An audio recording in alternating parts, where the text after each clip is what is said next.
Hi everyone, welcome to the last in my series of Workbench upgrade videos. In today's video I'm going to be installing the UJK Parf Guide System. I'm going to be looking at the pros and cons of this system and whether it's worth a considerable expense for DIYers like myself and you.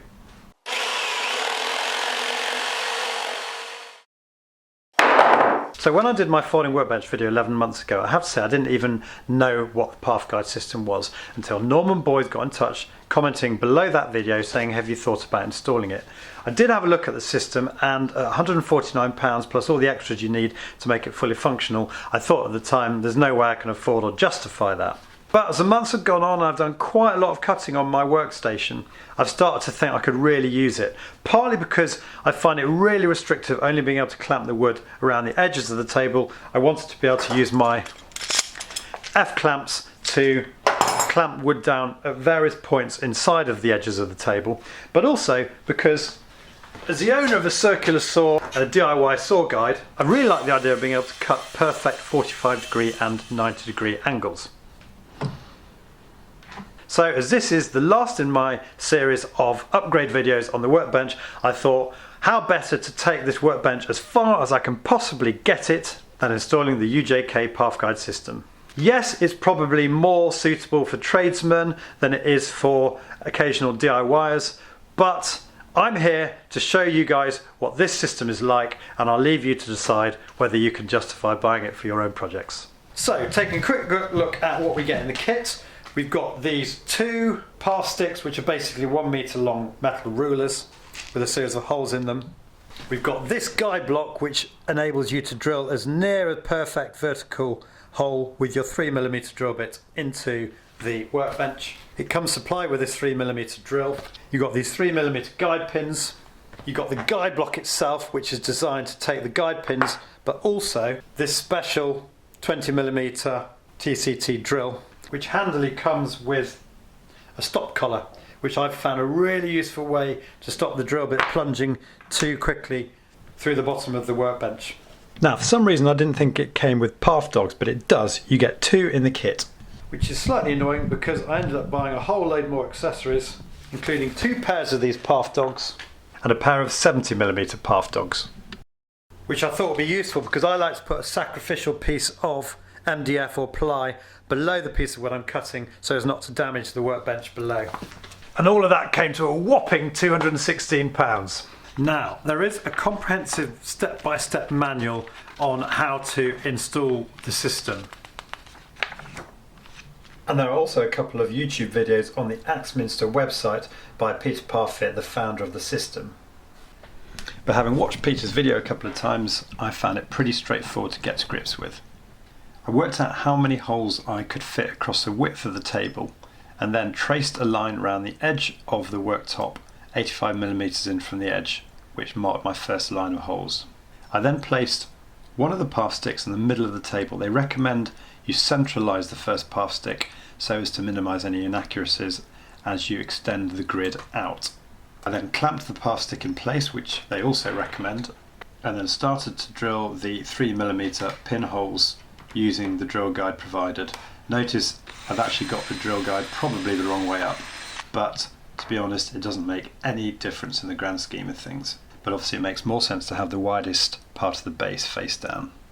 Having completed my first line of holes, it was on to step 2, creating the right angled triangle, which is based on the Pythagoras theorem, by counting 6 units across the length of the table, 8 down the width of the table, and then 10 along the diagonal. You guarantee that you have a 90-degree angle. With the Parf sticks in triangular configuration clamped off, I could then drill my next hole and remove the triangular piece to then complete the next row of 3mm holes. Then it was on to step 3, carrying out exactly the same process on the other side of the grid.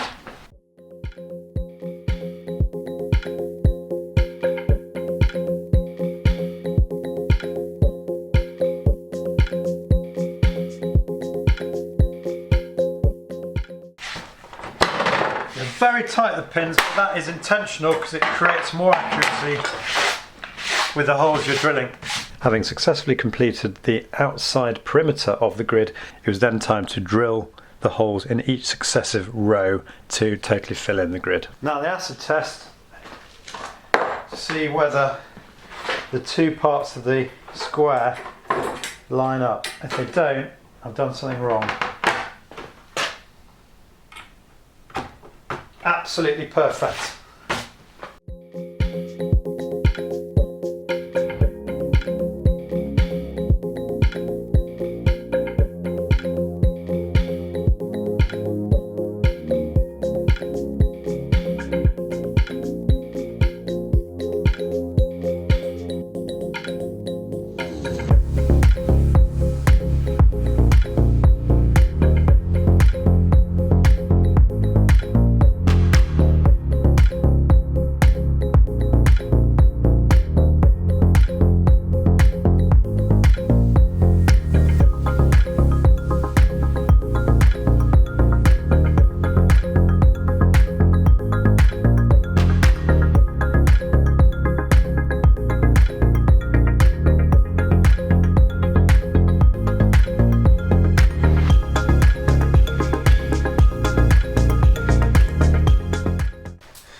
So now I'm extending my basic grid pattern that I've created to the edge of the table, and to do that I've got a couple of the 3mm pins which I have positioned in a couple of the holes already drilled, and then tracing to the edge of the table so as to make sure it's completely accurate. I've done my Pythagoras triangle again, but because I've used up all the pins now, I'm using a 3mm drill in the final hole. Now I can clamp that off, knowing it's in exactly the right position.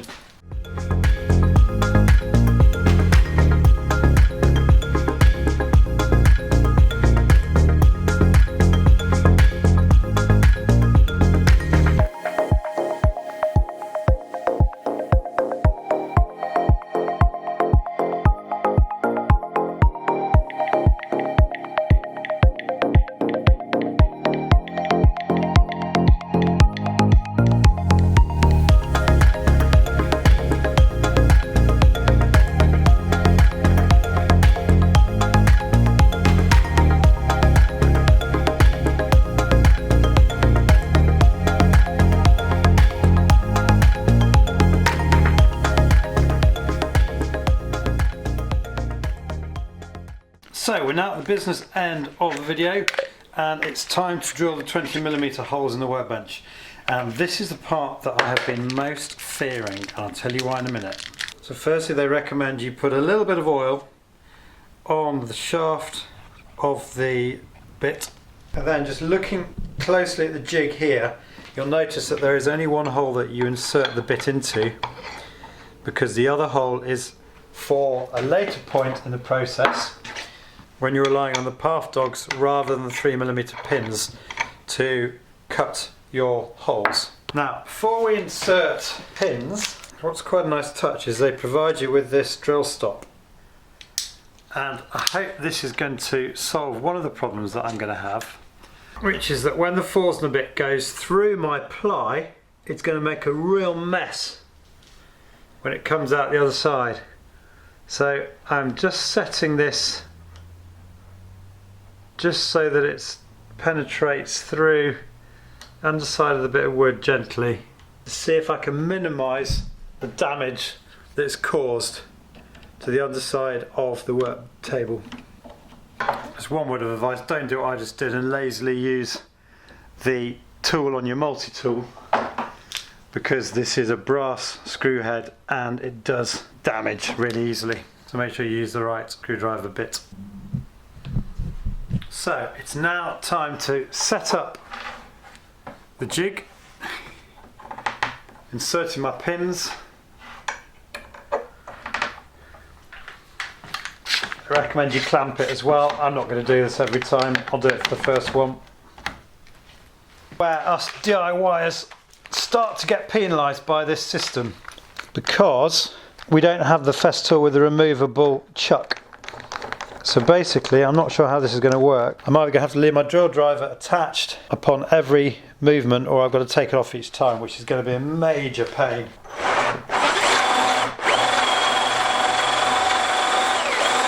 Okay, let's see what happens underneath. That is better than I could have dared hope. I think we can live with that level of damage, and we're not going to have to put a sacrificial piece of timber underneath, which would have been a bit of a pain. Meanwhile, at the top we've got an absolutely beautiful clean hole. So I'm leaving this on the drill for the time being, and I'm going to move it to the next hole.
And in case you were wondering, it takes roughly 6 minutes to complete one single length of 20mm drill holes.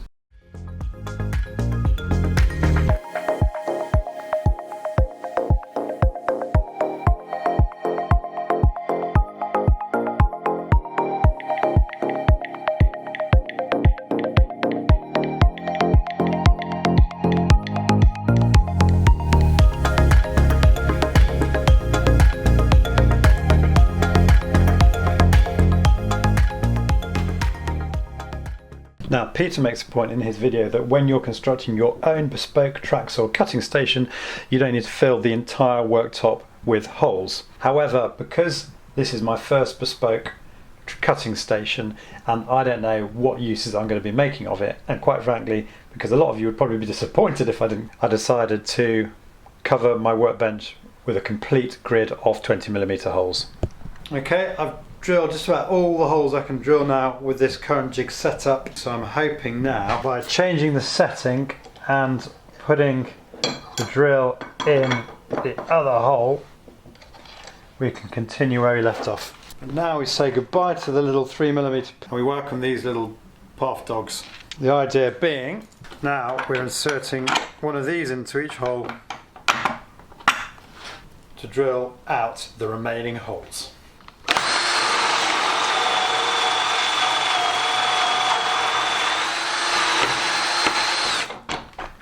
In the YouTube video on this system, Peter Parfit talks about near CNC accuracy, and you can really see why, because the locator dogs just slip in with absolute precision. There's no movement on that jig at all.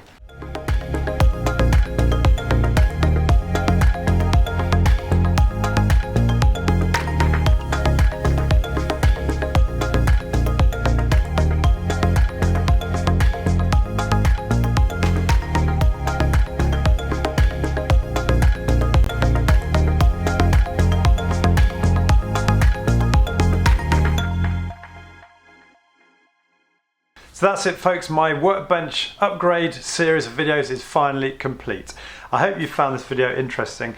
I think I've debunked a couple of myths in doing this video. My big concern before I started was that TCT drill bit was going to make a massive mess on the underside of the workbench, and it hasn't done that, which is great because a lot of feeds on forums have asked why they use MDF each time, and they've said one of the reasons is because of that issue. But with the drill stop, I was able to achieve really good control, and dare I say it, the sharpness of the drill bit helped massively as well. Looking at the underside of the table, there's the odd bit that's damaged, but remember, this is really cheap exterior ply that I bought from my local builders merchants.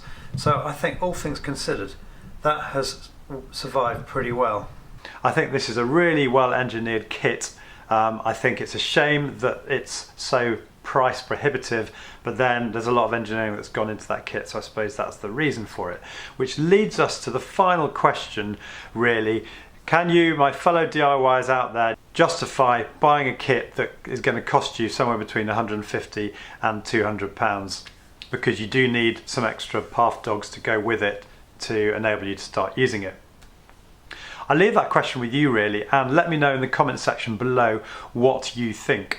Now clearly I'm very new to this system, and I'm really looking forward to exploring what the capabilities of it are on my folding workbench. But you can really explore what this system is capable of doing by looking at the series of videos posted by Peter Parfit, Axminster and others on YouTube. I'll post links to these videos in the description tab at the end of this video so that you can explore those at your leisure. But anyway, as I say, I hope you found today's video useful. If you have, do please click on the like button below. And if you've stumbled on my channel for the first time as a result of this video, I'd love to have you subscribe. You can do that by clicking on the link here. See you soon.